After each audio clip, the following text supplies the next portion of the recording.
राम के नाम से आपकी रूह कांपती है। जितेंद्रानंद सरस्वती जी, अब आपके पास आ रहा हूं। जरा ये सवाल जो अभय दुबे से पूछा था, सवाल ये कि संत सभा क्या मानती है, किसने खोला राम मंदिर का ताला? और आज अगर कांग्रेस पार्टी को पोस्टर, बैनर और होर्डिंग छपवाने पड़ रहे हैं इस बात के कि हम भी राम भक्त हैं, तो उसकी वजह क्या है? आप बोलिएगा जितेंद्रानंद जी, इनकी चिंता मत कीजिएगा, इनकी आदत है, ये बोलते रहेंगे, हो सकता है 5:42 तक बोलते रहेंगे। बोलिए जितेंद्रानंद जी। श्री राम जन्मभूमि के प्रश्न पर कांग्रेस आज जिस प्रकार घुटने के बल बैठी है, सिर्फ अभय दुबे जी से मैं 2-3 बातें, मैं किसी राजनीतिक दल का व्यक्ति नहीं हूँ, एक सन्यासी हूँ और पिछले 34-35 वर्षों से इस राम जन्मभूमि आंदोलन का प्रत्यक्ष हिस्सा हूँ। इस नाते 3 पीढ़ियों का मेरा संघर्ष है, ये सभी को पता है। मैं सिर्फ इतना ही अभय जी से कहूंगा कि अभय जी सुप्रीम कोर्ट में दिए गए हलफनामे कि राम काल्पनिक पुरुष हैं, जो आप अभी राम अगोचर हैं, ब्रह्म हैं, जो बात आप अभी राम कथा सुना रहे थे, तो सुप्रीम कोर्ट में आपकी सरकार के द्वारा दिए गए हलफनामे थे आप मुकर गए, उसके लिए आप सार्वजनिक माफी मांगेंगे? एक बात। दूसरी बात कि ताला खुलवाने की बात को मेरा व्यक्तिगत मानना है कि अगर जिसकी सरकार है, सरकार के समय में हुए किसी निर्णय को अगर न्यायिक प्रक्रिया को भी वो अपने उपलब्धियों में जोड़ते हैं, तो श्री राजीव गांधी जी के समय में श्री राम जन्मभूमि का ताला खुला, ये सत्य है, ये श्रेय उन्हें मिलना चाहिए। नरसिंह राव जी के समय में ढांचा टूटा, अपमान की निशानी मिटी, ये श्रेय उन्हें मिलना चाहिए। तो श्री राम जन्मभूमि का विस्तृत क्षेत्र 70 एकड़ के भूमि पर श्री राम जन्मभूमि के भव्य मंदिर निर्माण के लिए भूमि पूजन का श्रेय नरेंद्र मोदी को क्यों नहीं मिलना चाहिए, ये अभय जी बताएंगे। एक बात। दूसरी बात कि इसमें से एक नया प्रश्न उभरा है इस विज्ञापन में से कि क्या कांग्रेस इतनी ताकतवर थी कि न्यायालय पर भी ये दबाव डालती थी? तब तो यूपीए 2 के समय में श्री राम जन्मभूमि का यूपी हाई कोर्ट से आया फैसला कि भगवान श्री राम की वह जन्मभूमि है एएसआई के रिपोर्ट के अनुसार, लेकिन जमीन का मालिक भगवान और उसको 3 हिस्से में कांग्रेस के इशारे पर बांटा गया। ये कांग्रेस को स्वीकार करना चाहिए कि कहीं न कहीं न्यायालय पर उनका दबाव था। और सुप्रीम कोर्ट में बहस के दौरान जिस तरीके से कपिल सिब्बल जी जैकेट निकाल करके कि 2019 चुनाव के पहले इस पर फैसला सुनाने नहीं दूंगा, और चीफ जस्टिस दीपक मिश्रा जब इस विषय पर सुनवाई प्रारंभ किए तो दीपक मिश्रा के विरुद्ध महाभियोग का प्रस्ताव लाने का जिस प्रकार का दृढ़ काम कांग्रेस से जुड़े हुए वकीलों की पूरी लॉबी में किया, इससे मैं यह मानता हूं कि श्री राम जन्मभूमि के मुकदमे को अनंत काल तक फंसाकर रखने की और इस पर निर्णय न आने देने की इस चाल में पूरी तौर से कांग्रेस शामिल थी। फिर भी आज श्री राजीव गांधी जी का जन्मदिन या पुण्यतिथि है, इस दोनों में से कोई एक है, उनको सादर नमन है। उनके कालखंड में अगर श्री राम जन्मभूमि का ताला खुला तो नरेंद्र मोदी जी के कालखंड में भगवान श्री राम को विस्तृत भूमि प्राप्त हुई है। लेकिन अभय जी से एक बात कहूंगा कि जिस राम को व्यापक ब्रह्म अवतरे अपने भगत भीष्म की बात कर रहे अभय जी, अरे नकाब उतार के फेंकिए, ये मीठी मीठी बातें बंद करिए। आप वही लोग हैं, उसी मध्य प्रदेश से आते हैं जिसके अर्जुन सिंह जी ने रुपए दे करके सहमत को अयोध्या में पहलू के किनारे प्रदर्शनी लगवा के भगवान राम की बहन जान। ठीक, ओके। आज राजीव गांधी जी की जयंती है। जो है जितेंद्र आनंद जी, आपने सवाल सुन्नी वक्फ बोर्ड की तरफ से हाई कोर्ट में ठीक जितेंद्र आनंद जी, मैंने टोका नहीं आपको कि राम सेतु के प्रकरण में आपने जो कुछ भी बात किया, ठीक, राम को काल्पनिक पुरुष बताया, ठीक, आपने सवाल उठाया, उसका जवाब ले लेते हैं अभी अभय जी से। आपकी बात का जवाब ले लेते हैं जितेंद्र आनंद जी, लेकिन अभय जी उसके पहले आपको वजाहत हबीबुल्लाह का बयान भी सुनवा देते हैं एक बार। उनसे हमने पूछा कि उन्होंने जो किताब में लिखा है जिसका जिक्र चल रहा है वो क्या है, जरा वो सुन लीजिए अभय जी, उसके बाद आपसे सवाल करते हैं। सुनिए। ये बताइए, ये जो नया खुलासा है जो आपने लिखा है कि राजीव गांधी को इस बारे में कोई जानकारी नहीं थी कि ये बाबरी मस्जिद के भीतर जो ताला है उसे खोला गया है, क्या है ये पूरी बात? मुझे ये विचार नहीं था कि ये कोई खुलासा है, ये तो मैं हमेशा से जानता हूँ क्योंकि मैंने उनसे बात की थी। ये जैसे आपको याद है कि फरवरी 86 में ताले खोले थे और सितंबर में हम गुजरात की ओर जहाज़ में जा रहे, प्राइम मिनिस्टर के जहाज़ में जा रहे थे क्योंकि वहाँ वो ड्राउट हो रहा था।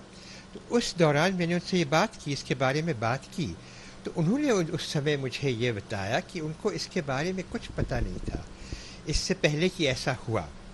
और यह बात मैंने फिर औरों से भी, अपने साथियों से बात की, जैसे मणिशंकर अय्यर हैं, हमारे साथ संयुक्त सचिव थे वे, तो उन्होंने भी कहा कि उस समय शायद राजीव विदेश में थे जब ये ताले खुले, और वहाँ भी वो आश्चर्यचकित हुए थे कि ये कैसे हुआ, उनको इसके बारे में पता नहीं था। अच्छा, मुझे और एक बात है कि मैं जो ये अल्पसंख्यकों के विषय पे कागजात मेरे ज़रिए जाते थे। मैं उस समय 1986 में मेरे विचार में मैं संयुक्त सचिव बन गया था, तो मेरे ही ज़रिए कागज़ जाते थे, तो उसमें ऐसा कोई फ़ाइल नहीं चल रहा था बाबरी मस्जिद के बारे में। ये अचानक हुआ और उसके बाद ये ताले खुले और बाकी तो आप सब कुछ जानते हैं। तो सुना आपने वजाहत हबीबुल्लाह को भी, जिन्होंने उस बात को पूरी तरह से एंडोर्स किया, स्वीकार किया, जिसका हमने अभय जी अभी जिक्र किया था। बाकी आप अपनी बात कहें, साथ साथ वो तस्वीर भी देख लें जब हनुमान चालीसा का पाठ करा रहे थे कमलनाथ जी, तो हनुमान जी के उधर थोड़ा सा कुछ मीटर की दूरी पर राहुल गांधी की भी तस्वीर लगा के बैठे थे। बोलिए अपनी बात, अब बोलिए। देखिए, मैं तो आदर का भाव रखता हूं स्वामी जितेंद्रानंद जी के प्रति, लेकिन मैं उनसे बोलना चाहता हूं कि एक बार अगर मेरी बातों को थोड़ा भी सत्य लगे तो एक बार भर्त्सना जरूर करिएगा भारतीय जनता पार्टी की। 28 सितंबर 1989 चेन्नई गए अटल बिहारी वाजपेयी जी, वहां के मूर्धन्य नेता अन्ना दुराई जी का जन्मदिन था और मंच पर से भाषण दिया।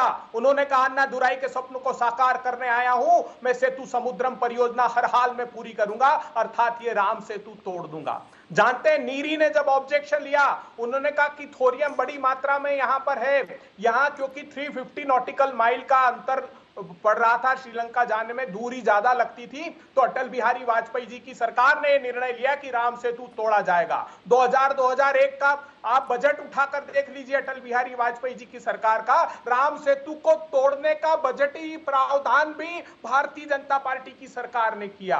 और वही मुकदमा जब सरकार बदल गई, जब हमारे पास है, सुनिए, मैं आपके बीच में एक क्षण नहीं बोला था महाराज, आपको सुनना पड़ेगा, कड़वे वचन है। भारतीय जनता पार्टी बेनकाब हो रही, उनके प्रवक्ता मत बनिए, आपके प्रति आस्था व्यक्त की है मैंने। आप आज आलोचना कीजिए, आप आलोचना कीजिए। 2017 में भारतीय जनता पार्टी के मोदी सरकार के संस्कृति मंत्री महेश शर्मा जी का वक्तव्य है। प्रभात झा साहब ने पूछा, माता सीता के पैदा होने के ऐतिहासिक प्रमाण महेश शर्मा जी कहते हैं कि नहीं है, माता सीता के अस्तित्व को नकार दिया। हमने तो आर्कियोलॉजिकल सर्वे ऑफ इंडिया के जिस व्यक्ति ने वो शपथ पत्र दिया था, उसको नौकरी से निकाल दिया। भारतीय जनता पार्टी ने महेश शर्मा जी को तब तत्काल क्यों नहीं हटाया? आस्था से बताइए बंद कीजिए।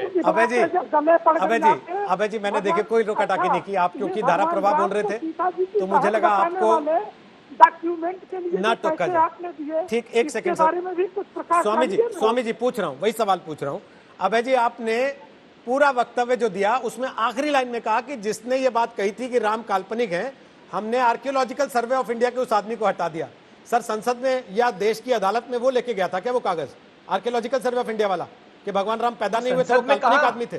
सुप्रीम कोर्ट में वो गया था क्या हल्फनामा देने? सर, ये आपके वकील ने रखा था सरकार के? क्या सुप्रीम कोर्ट से हल्फनामा? बताइए ना। आर्कियोलॉजिकल सर्वे रोहित सरदाना, या राम के अस्तित्व को मानने के लिए आपको एएसआई का सर्टिफिकेट चाहिए था?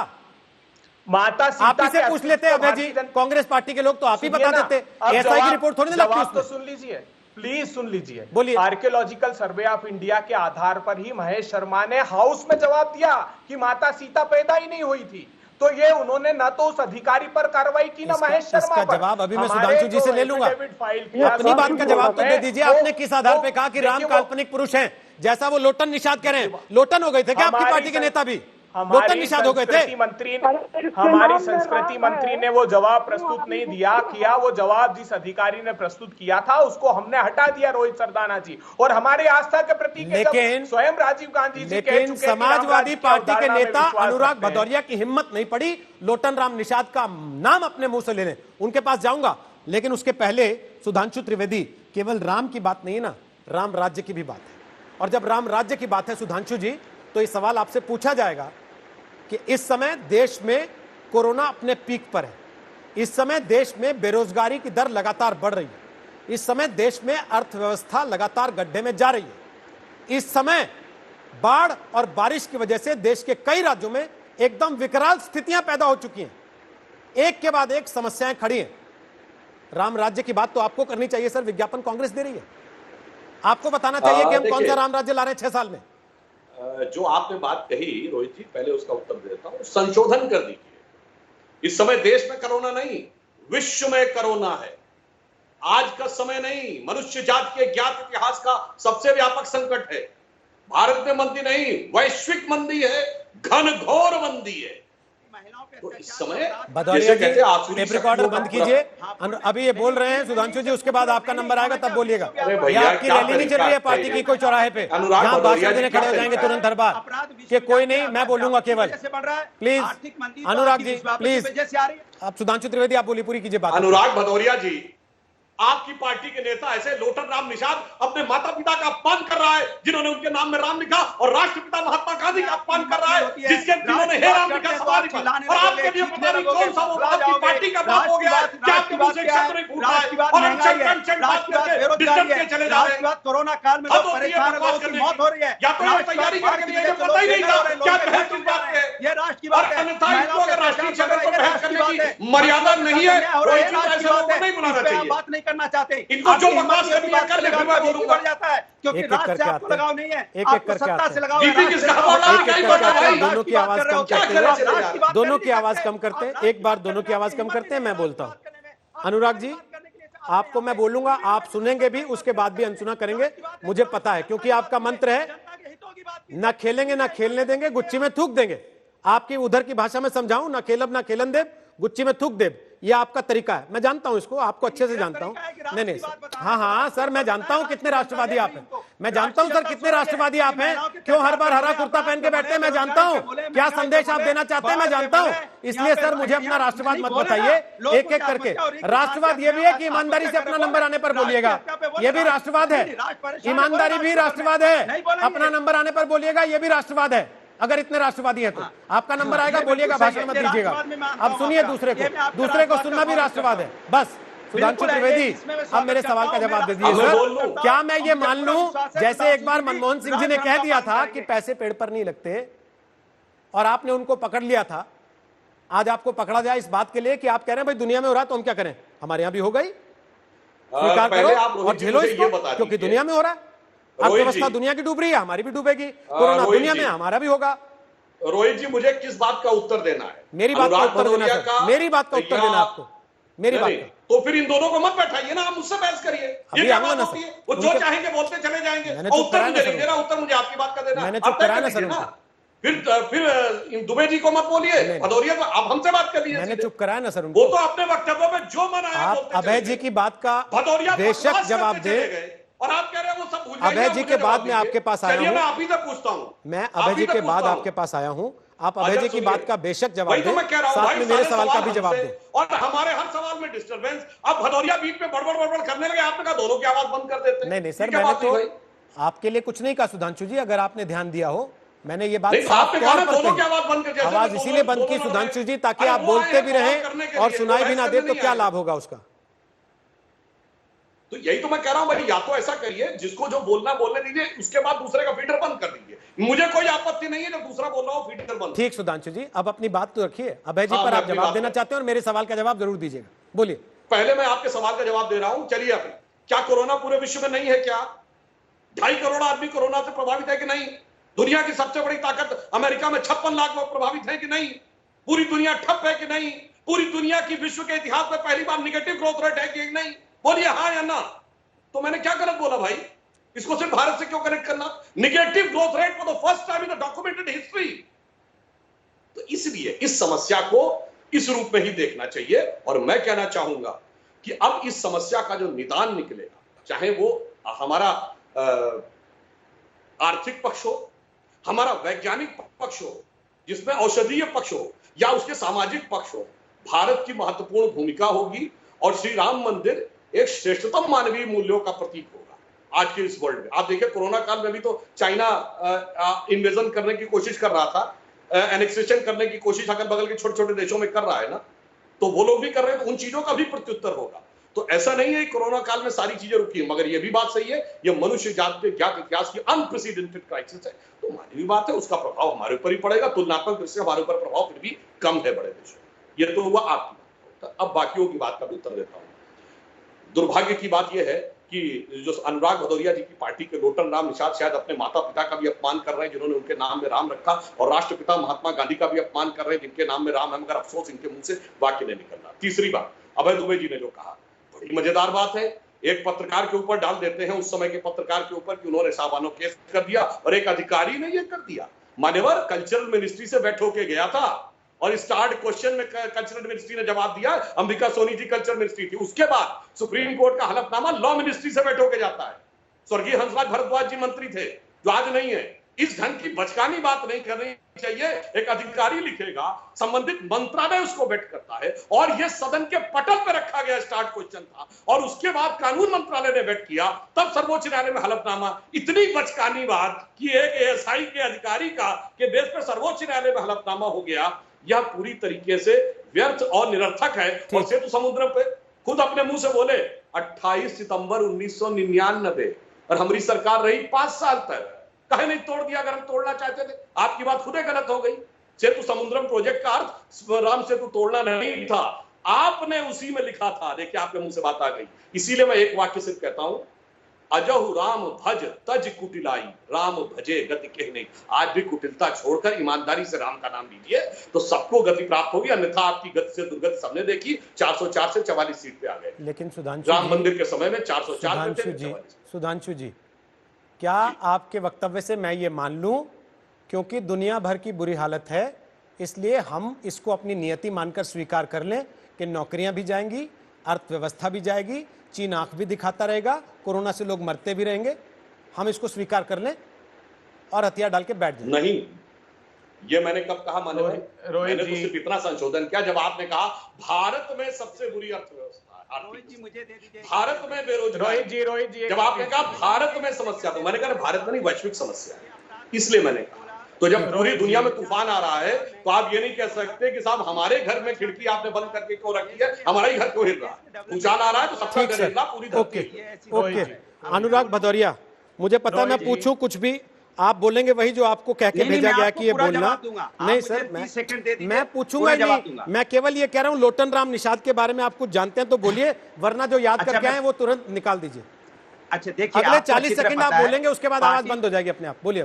देखिए आप अच्छी तरह पता है कि पार्टी के राष्ट्रीय अध्यक्ष और समाजवादी के राम भगवान भी हैं, और हमारे कृष्ण भी है, हमारे बजरंगबली भी है, हमारे महादेव भी है, और अब तो लोटन राम भी है, परशुराम भगवान भी हमारे हैं। तो सारे भगवान हमारे आप ही के लोटन राम भी हैं जिन्होंने वक्तव्य दिया। सुन तो लीजिए, मैं बड़ा कि राष्ट्रीय अध्यक्ष बड़े कि पार्टी बड़े, आप अच्छी तरह जानते हैं। पार्टी ने क्या बोला, राष्ट्रीय अध्यक्ष जी ने क्या बोला, आप भी जानते हैं। वो आपके पिछड़ा प्रकोष्ठ के नेता हैं सर। देखिए कोई राज चलता नहीं है, वो देखिए राज चलता व्यक्ति नहीं है, वो आपके पिछड़ा प्रकोष्ठ के नेता हैं। बोलने नहीं देंगे, कमाल की बात है। आपको ना बोलने से कहाँ रोक पाया सर? पिछले 40 वर्ष से तो आप लगातार बोले।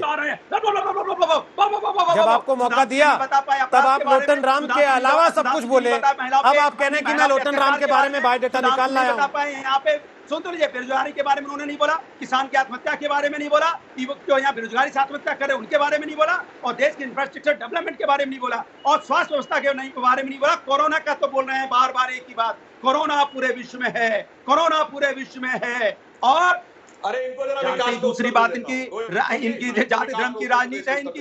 ये तो जनता की, राम के बच्चों की बात कभी नहीं कर सकते, हिम्मत नहीं है कि राम के बच्चों की बात करें। राम तभी खुश होंगे जब उनके बच्चे 25 साल में 13 साल की सरकार रही है। आप उनके बच्चों को प्रधानमंत्री के जमाने में 2004 में हुआ था, क्या हुआ? मर जाए उनके बच्चे, 4 साल उनके और 5 साल अखिलेश के, बच्चों के क्या विकास किया बताइए? उनके बच्चों के साथ अन्याय हो गए, हत्या हो जाए, शर्मानी चाहिए आपको, शर्मानी चाहिए। आप राम के बच्चों के साथ अन्याय होता देख रहे हैं और यहाँ पे आके टीवी पे चिल्लाते राम नाम का नाम बचते। आपको इस बात की तकलीफ नहीं होती कि राम के बच्चों के साथ अन्याय हो रहा है? और बोलते मैं लखनऊ का हूँ, मैं उत्तर प्रदेश का हूँ। बीपी किसका बढ़ता हुआ दिख रहा है? क्या हुआ? खीरी के बच्ची के साथ किसका बढ़ता हुआ दिख रहा है? बच्ची के साथ क्या हुआ? आजमगढ़ की बच्ची के साथ क्या हुआ? आगरा की बच्ची के साथ क्या हुआ? बोलिए क्या हुआ? नहीं बोल पाएंगे आप। मगर हमारा कोई नेता ये नहीं कह रहा है आपके बातों का समाधान हो जाती है। अच्छा सुनिए सुधांशु जी, सुधांशु जी, आप इस तरह बीपी बढ़ा के बोलने के लिए नहीं जाने जाते। लड़कियों के नंबर अनुराग जी, एलिमेंट्स को अच्छा एक सेकंड सुधांशु जी, अनुराग जी, मेरा दोनों से निवेदन है, मेरा दोनों से निवेदन है, अपराध हो रहा है, दोनों से निवेदन है, प्लीज ब्लड प्रेशर बढ़ा के मत बोलिए, आराम आराम से बोलिए तब भी सुनाई देगा। भदौरिया जी, भदौरिया जी, ओवर एक्टिंग के 50 रुपए कट जाएंगे आज, प्लीज थोड़ा आराम से, कोई दिक्कत नहीं। अभय दुबे की बात रह गई, वो बड़ी देर से वेट कर, तो ना ज्यादा बेटर था, बजाय आकर अनसेंट बोल के अपनी भजियत कराना। ठीक,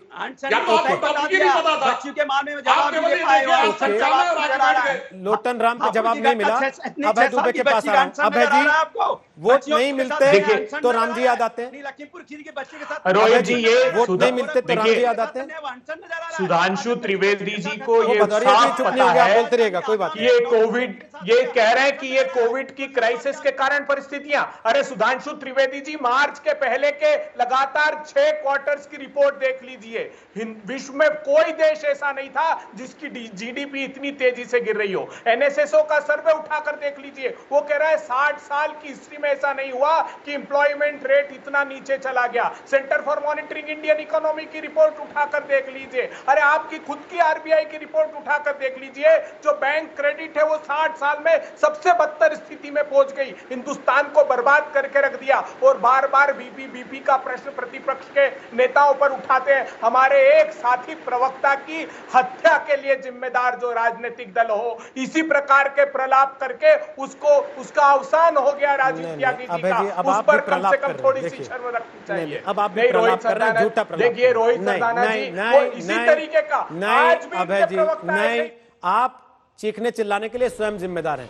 मेरे हाथ में आपका बटन नहीं है कि मैं दबाऊं और आप चिल्लाने लगे, और मैं दबाऊं और आपका कम हो जाए अपने आप चिल्लाना। आप खुद जिम्मेदार हैं। आप ना चिल्लाएं, आराम से बात करें। अनुराग भदौरिया ना चिल्लाएं, आराम से बात करें, तो बिना ब्लड प्रेशर बढ़ाए भी बात रखी जा सकती है। स्वामी जितेंद्रानंद ने रखी थी, ना हो तो उनसे फोन करके पूछ लीजिएगा कैसे रखी जाती है बिना ब्लड प्रेशर बढ़ाए बात। और बात रही आज के विज्ञापन की, तो हमारा सवाल भी यही था कि जब कोरोना है, जब बॉर्डर पर चीन का खतरा है, जब नौकरियां जाने की बात है, जब बाढ़ आने की बात है, जब अर्थव्यवस्था के गिरने की बात है, तो विज्ञापन उसके क्यों नहीं है? विज्ञापन राम नाम का काम हमने किया, राम का श्रेय हमको मिलना चाहिए, इस बात के क्यों हैं? वोट के लिए राम ही क्यों याद आते हैं, काम क्यों नहीं याद आते हैं?